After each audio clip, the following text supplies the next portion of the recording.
Hey folks, Sunday, December 27th. Just want to say thanks for watching. I know there's so many choices on YouTube and on cable TV, other mediums, and I'm just glad you're here watching. Let's get down to it. A lot has gone on today. So last night at midnight Eastern Standard Time, unemployment was cut off for millions of Americans. All the gig workers and self-employed people lost their benefits as of midnight. All the other people on the traditional unemployment lost the $300 benefit that was to go in effect. The problem with the way the bill was written with regards to unemployment is that there was no start date attached. There was only an end date. The end date states March 14th. And the first day that the unemployment goes into effect is the day the bill is signed. Every week that goes by that the bill is not signed, people lose more and more money on unemployment. This is a huge flaw in the system. Government shuts down tomorrow.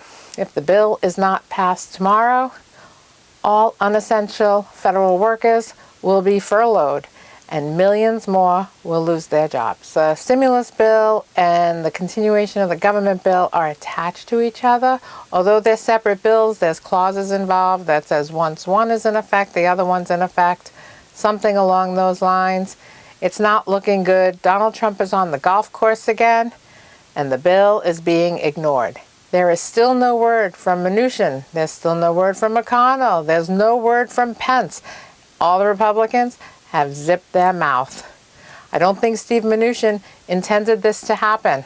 Donald Trump doesn't like when people speak on his behalf. It's really not about the $600 stimulus. The bill is also helping thousands of businesses, the PPP loans, the additional funding, the money for vaccine distribution, the money for PPE for hospital workers. There is so much more in this bill than just a stimulus check or just unemployment. Our future depends on this bill. Hey folks, I'm not into this spending money stuff. You can ask anyone I know. I know by spending this money and by bailing everyone out again, we are kicking the can down the road. But if we don't do anything, and which I'm afraid that it's going to happen, I'm afraid nothing is going to be done. To be honest with you, I'm not for the $2,000 stimulus checks. I do think less is more. Let's see where we're at after this bill is implemented. But if we don't do anything, millions of people are going to lose their only lifeline that they had. They're going to lose the unemployment that kept them afloat for all these months.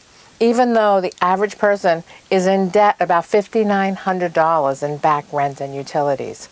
But it's a lifeline. It can help feed their family.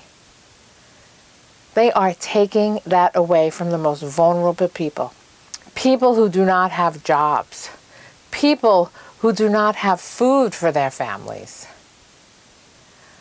By not doing this, even the stock market and the bond market and the real estate market need stimulus. This is a Ponzi scheme, and it is a house of cards. And the earth is shaking, and the cards are getting ready to tumble. So let's say if we do spend the money and we do get this bill passed, it'll help out for a few months. It's not the end all. Like Biden says, more will have to be done. But the problem with more will have to be done is more will constantly have to be done. If we don't do anything, the debt in this country is like a huge black hole, and everyone's going to fall into it. All right, and it's all going to come tumbling down. That's what's going to happen, folks. So you're going to already have commercial real estate, which is in a very fragile position. You have millions of loans being, come due. Moratoriums are ending. The commercial real estate, hotels, cities, they're devaluing them, and it is going to turn into a huge problem without the stimulus propping everything up. We have companies that are indebted the sky. It's not sustainable to keep coming and taking on the debt. But the government wants you to, because that's what they think is going to cure this. But it's just kicking the can down the road. But Pat Toomey was on Fox Sunday News and says, just as because you're president, it doesn't mean you get everything you want.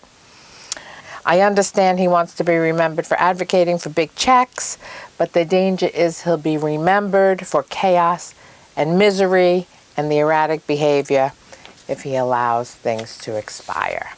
Pat Toomey knows what's happening. You also have Kinzinger. He is a Republican congressman. He also says there really is no impetus to overthrow the action. There's no grounds in which the Constitution states that he has any legal right to do that. I went to the mall today. I haven't been there in months. It was busy, virtually busy. I was quite surprised. There were about 20 people in line to the store Pandora. I don't know, they sell bracelets or trinkets or something. 20 people in line. And you can only allow so many people in at a time. Bath and Body Works, another 15 to 20 people in line. And then there was another store I wasn't familiar with. They too had another 10, 15 people in line. All while Lord & Taylor's in the mall is closing and many other stores were vacant. But I was really surprised at how busy it is. And I was just wondering if people just haven't gotten the message. I don't want to be the bearer of bad news, but if you're in debt, get out of debt fast. Okay? If this is a public service announcement, folks. Get out of debt. Hold on to some assets. Take some money out of the bank. I'm not favoring the banks right now. A wise person once told me that a recession happens when your friends and family are out of work. A depression happens when you're out of work. Protect yourselves. Get some assets. Have some food, because when this shit hits the fan, it's going to be windy. And I have to hold on tight. All right, we'll talk again soon. I just have a lot on my mind. Currency. My husband gave me a book for Christmas. It was called The History of Money. I'm into chapter 2. Fascinating book. I will share some things of what I learned, but from the initial readings, money is temporary. And for thousands of years before us, there have been monetary systems that have come and gone, and nothing lasts forever. And it's all make-believe. All right, folks. Thank you again for watching. Please hit the subscribe, hit the like button. I really appreciate you watching, and I look forward to coming back and talking to you soon. Leave your thoughts in the comments below, and I will try and get back to you. Thanks again.